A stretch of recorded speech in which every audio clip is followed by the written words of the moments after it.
जय श्री राम। मैं वसंत रावल। आज ही मैं आपको बताने आया हूं जन्म कुंडली के अंदर अकेला लाभेश कितने अलग अलग प्रकार के राजयोग बना सकता है। सबसे पहले हम लोग जानेंगे 11वें भाव के बारे में। आइए देखते हैं। जन्म कुंडली के इस भाव को 11वां भाव कहते हैं और इसे लाभ भाव भी कहते हैं। और इसकी गिनती की शुरुआत कहां से होती है? यहां से। इसे लग्न भाव कहा जाता है और पहला भाव भी कहा जाता है। पहला भाव, दूसरा, तीसरा, चौथा, पांचवा, छठवां, सातवां, आठवां, नौवां, 10वां और ये है 11वां भाव। ये बड़ा इंपॉर्टेंट भाव होता है। क्यों? क्योंकि इसकी गिनती काम त्रिकोण के अंदर होती है। काम त्रिकोण के अंदर टोटल 3 भाव आते हैं और वो है तीसरा भाव, 7वां भाव और 11वां भाव। ये जो तीसरा, 7वां और 11वां भाव है, ये तीनों भावों को देखकर हमें पता चलता है कि व्यक्ति अपने जीवन के अंदर अपनी कामनाएं, अपनी अपेक्षाएं, अपनी इच्छाएं, अभिलाषाएं, आकांक्षाएं पूरी कर पाएगा कि नहीं, उसको जानने के लिए तीसरा, 7वां और 11वां भाव देखा जाता है। आज हम चर्चा करेंगे सिर्फ और सिर्फ 11वें भाव की। ये जो 11वां भाव है, इससे क्या क्या देखा जाता है पहले वो समझते हैं। 11वें भाव से देखा जाता है बड़े भाई बहनों का सुख, हमारे मित्र कैसे होंगे, अच्छे या बुरे, वो 11वें भाव से पता चलता है। हमारा जो सामाजिक दायरा है वो भी 11वें भाव से पता चलता है। हमारी इच्छाएं, अपेक्षाएं, आकांक्षाएं, मनोकामनाएं, अभिलाषाएं, वो भी 11वां भाव बताता है। और 11वें भाव से ये भी देखा जाता है कि हमें व्यापार के अंदर नुकसानी होगी या बड़ा लाभ होगा। इसके अलावा जो 11वां भाव है, इससे यह भी देखा जाता है कि व्यक्ति को समाज में कितना मान सम्मान और पद प्रतिष्ठा प्राप्त होगी। अभी हम लोग जानेंगे कि जो 11वें भाव का स्वामी है उसे हम लाभेश कहते हैं। ये जो लाभेश है वो कितने अलग अलग प्रकार के पंच महापुरुष राजयोग बनाता है वो हम जानेंगे। तो आइए देखते हैं। अगर मान लो आपकी कुंडली के अंदर लाभाधिपति मंगल अगर स्वगृही या उच्चिका होकर केंद्र भाव में बैठा हो तो रुचक योग नाम का पंच महापुरुष राजयोग बनता है। ठीक उसी प्रकार आपकी कुंडली के अंदर लाभाधिपति ग्रह बुध हो और वो बुध स्वगृही या उच्चिका होकर इन 4 भाव के अंदर बैठा हो तो भद्र योग नाम का पंच महापुरुष राजयोग बनता है, जो बड़ा अच्छा फल देता है। ऐसे व्यक्ति बड़े बुद्धिमान, गुणवान, तेजस्वी होते हैं और उनकी स्मरण शक्ति बहुत अच्छी होती है। ठीक उसी प्रकार अगर आपकी कुंडली के अंदर 11वें भाव का स्वामी गुरु हो और ये गुरु स्वगृही या उच्चिका होकर इन 4 भाव के अंदर यानी कि केंद्र भाव में बैठा हो तो हंस योग नाम का पंच महापुरुष राजयोग बनता है। ऐसे व्यक्ति बड़े धार्मिक, आध्यात्मिक होते हैं, सर्व सुख संपन्न होते हैं, समाज में मान सम्मान, पद प्रतिष्ठा प्राप्त करते हैं। अगर आपकी कुंडली के अंदर 11वें स्थान का मालिक शुक्र हो, स्वगृही या उच्चिका होकर केंद्र में बैठा हो तो मालव योग नाम का पंच महापुरुष राजयोग बनता है। ऐसे व्यक्ति दिखने में बड़े सुंदर होते हैं, आकर्षक व्यक्तित्व वाले लोग होते हैं। इन्हें घूमना फिरना, ऐशो आरामी भरा जीवन जीना सब अच्छा मिलता है और ये लोग अपनी जिंदगी को जिंदा दिल से जीते हैं। अगर आपकी कुंडली के अंदर लाभाधिपति शनि हो और ये शनि स्वगृही या उच्चिका होकर केंद्र भाव में बैठा हो तो शश योग नाम का पंच महापुरुष राजयोग बनता है। ऐसे व्यक्ति अपनी मेहनत से, अपनी काबिलियत से, अपने दमखम पर शून्य में से सृजन करने वाले, जीरो में से हीरो बनने वाले और समाज के अंदर मान सम्मान, पद प्रतिष्ठा प्राप्त करते हैं। अभी और एक स्टेप अंदर जाते हैं। अगर कुंडली के अंदर मान लो लाभाधिपति जो ग्रह है, ये लाभाधिपति ग्रह अगर त्रिकोण के स्वामी के साथ बैठा हो तो भी अपने आप में एक राजयोग निर्माण करता है। जैसे कि मान लो कि लाभाधिपति कौन है? शुक्र है। ये लाभाधिपति शुक्र अगर लग्नेश गुरु के साथ अंशात्मक युति करके केंद्र त्रिकोण में बैठा हो तो भी बड़ा राजयोग बनता है। ठीक उसी प्रकार लाभाधिपति पंचमेश के साथ अगर जो अंशात्मक युति करके केंद्र त्रिकोण में बैठा हो तो भी अपने आप में एक राजयोग बनता है। लाभाधिपति भाग्येश के साथ अंशात्मक युति करके अगर केंद्र त्रिकोण में बैठा हो तो भी राजयोग जैसा फल मिलता है। और ऐसे व्यक्ति अपने जीवन के अंदर बुद्धि के द्वारा धन अर्जित करते हैं, समाज के अंदर मान सम्मान पद प्रतिष्ठा प्राप्त करते हैं। इसके अलावा जो लाभाधिपति होता है वो अगर केंद्र के स्वामी के साथ भी युति करके बैठा हो तो भी सोने पे सुहागा जैसा फल मिलता है। जैसे कि एग्जाम्पल देता हूं कि मान लो लाभाधिपति कौन है, शुक्र है, और यहाँ पे चतुर्थाधिपति कौन है, गुरु है। तो शुक्र और गुरु अगर एक साथ बैठ जाए केंद्र या त्रिकोण में तो राजयोग जैसा फल मिलता है। तो आपकी कुंडली के अंदर आपको देखना है कि लाभाधिपति ग्रह अगर त्रिकोण के स्वामी के साथ अंशात्मक युति करके केंद्र या त्रिकोण में बैठा हो तो राजयोग जैसा फल देगा। आपकी कुंडली के अंदर लाभाधिपति ग्रह केंद्र के स्वामी के साथ अंशात्मक युति करके केंद्र में या त्रिकोण में बैठा हो तो भी राजयोग जैसा फल मिलता है। इसके अलावा जो 11वें भाव का स्वामी है, अगर ये 11वें भाव का स्वामी अगर जो 6वें 8वें भाव का भी स्वामी बनता हो तो भी बहुत जबरदस्त फल पैदा कर सकता है। कैसे, तो वो मैं आपको बताना चाहूंगा।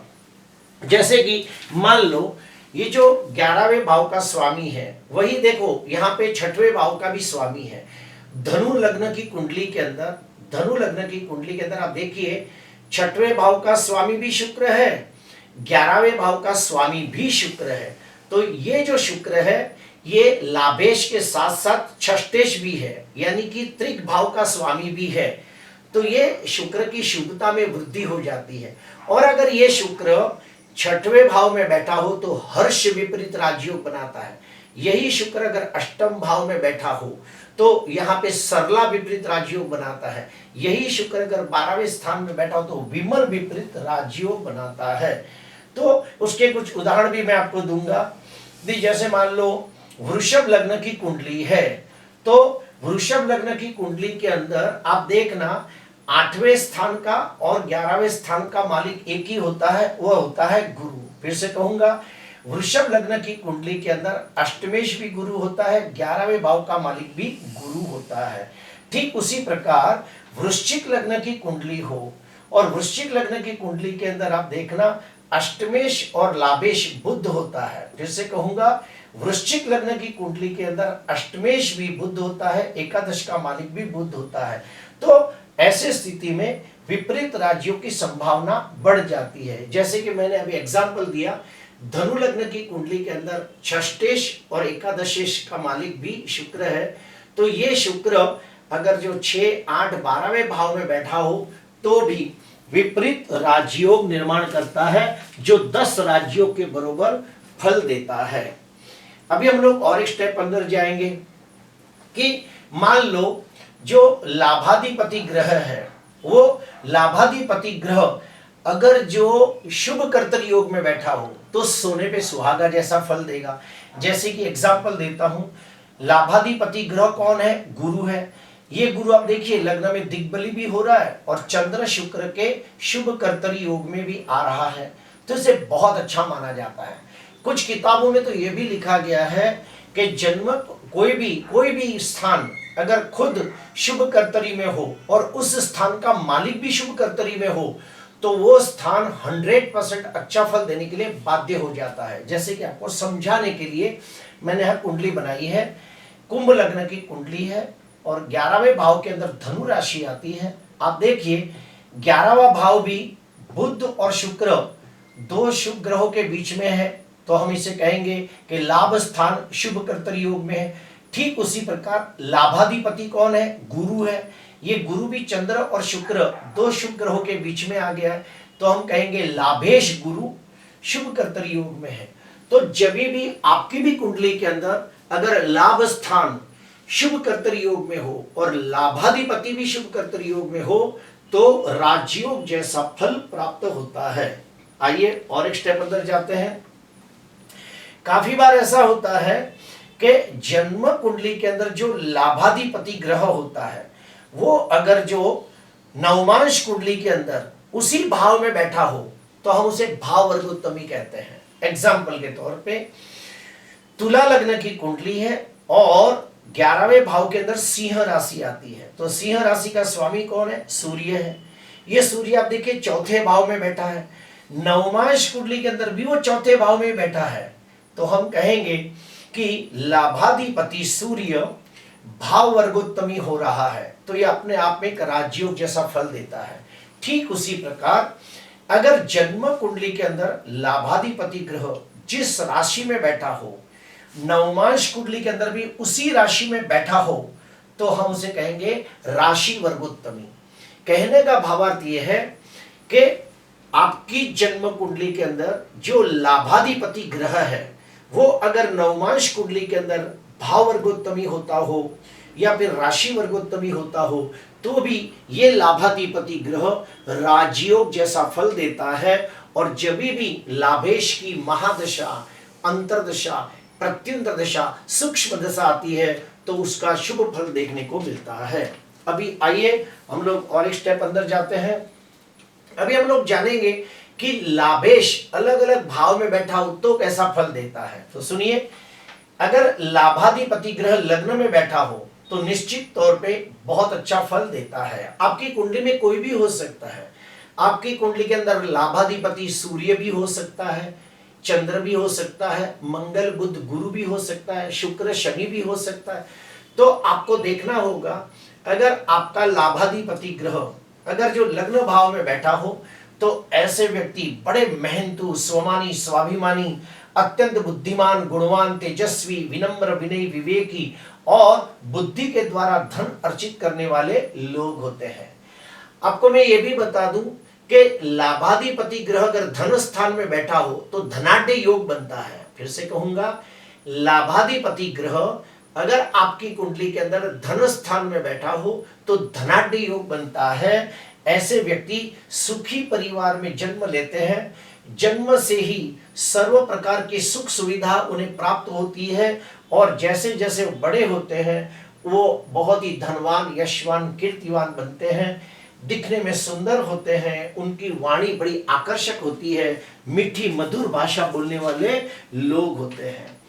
अगर लाभाधिपति ग्रह चौथे भाव में बैठा हो तो भी जबरदस्त सुख योग बनता है और ऐसे व्यक्ति बहुत ही सुखी होते हैं। फिर से कहूंगा, लाभाधिपति ग्रह आपकी कुंडली के अंतर्गत चौथे भाव में बैठा हो तो जबरदस्त राजयोग बनता है।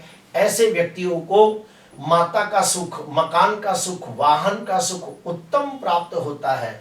ऐसे व्यक्ति जैसे जैसे बड़े होते हैं अपने नाम पर जमीन, जायदाद, प्रॉपर्टी ये सब खरीदी करते हैं और समाज के अंदर मान सम्मान की नजरों से देखे जाते हैं।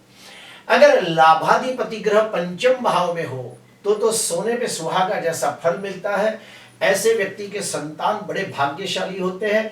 संतान के जन्मने के बाद उनका भाग्योदय होता है और उनके बच्चे बड़े बुद्धिमान, गुणवान, तेजस्वी होते हैं, संस्कारी, विनम्र, विनयी होते हैं, अच्छे कर्मों के द्वारा माँ बाप का नाम रोशन करते हैं। अगर लाभाधिपति ग्रह सप्तम भाव में बैठा हो तो भी राजयोग जैसा फल मिलता है। उन्हें जो जीवन साथी मिलता है वो बड़ा तेजस्वी, प्रभावशाली, प्रतिभाशाली होता है और विवाह के बाद भाग्योदय होता है और वो सर्व प्रकार के सांसारिक सुख, वैवाहिक सुखों की प्राप्ति करते हैं और मान सम्मान पूर्वक जीवन व्यतीत करते हैं। और मैं एक आपको बात बता दूं, भावात भावम नियम के तहत, ध्यान से सुनना, भावात भावत नियम के तहत 11वें भाव का मालिक अगर भाग्य भाव में बैठा हो, यानी कि 11वें भाव का स्वामी 11वें भाव से 11वें भाव में बैठा हो तो इसे कहते हैं भावात भावम नियम। ये भी एक राजयोग निर्माण करता है और ऐसे व्यक्ति बड़े भाग्यशाली, नसीबदार, किस्मत वाले होते हैं। अपनी मेहनत से, अपनी काबिलियत से, अपने दमखम पर धनवान, यशवान, कीर्तिवान होते हैं। भाग्य भी उनका बहुत साथ देता है और वो लोग बड़े धार्मिक भी होते हैं। अपने धन का सही इस्तेमाल करते हैं, अच्छे कामों में धन को इस्तेमाल करते हैं। पूजा पाठ, होम हवन, दान पुण्य, यात्रा, तीर्थ यात्रा, दूसरों के भलाई के काम में वो धन खर्चा करते हैं और मान सम्मान, यश जस, कीर्ति प्राप्त करते हैं। प्रिय दर्शकों, आज हमने जाना कि जन्म कुंडली के अंदर लाभाधिपति ग्रह कितने अलग अलग प्रकार के राजयोग बनाता है। आपको मैं ये भी बता दूं कि जो लाभ भाव है उसकी गिनती काम त्रिकोण में होती है। तीसरा, सातवां और जो 11वां भाव है इसे हम काम त्रिकोण कहते हैं। अगर कुंडली के ये 3 भाव बलवान हो, तीसरा, सातवां और 11वां भाव, ये 3 भाव शुभ होते हो, तीनों भाव के स्वामी बलवान होते हो, तो ऐसे व्यक्ति की हर इच्छा मनोकामना निश्चित पूर्ण होती है। और 11वां स्थान अगर बलवान हो तो वो लोग व्यापार के अंदर कम मेहनत करने के बावजूद बहुत सारा धन कमाते हैं अपनी बुद्धि के द्वारा, वाणी के द्वारा, तर्क बुद्धि के द्वारा और दिव्य दृष्टि के द्वारा। वो लोग धनवान, यशवान, कीर्तिवान होते हैं। बड़े बड़े धनाढ्य की व्यक्तियों की कुंडली के अंदर लाभेश या तो धन स्थान में होता है, या तो भाग्य स्थान में होता है, या तो पंचम भाव में होता है। ये आप जरूर चेक करना। प्रिय दर्शकों, आज के लिए बस इतना ही। अगर आपको अच्छा लगा हो तो जरूर लाइक करना, सब्सक्राइब करना। नमस्कार।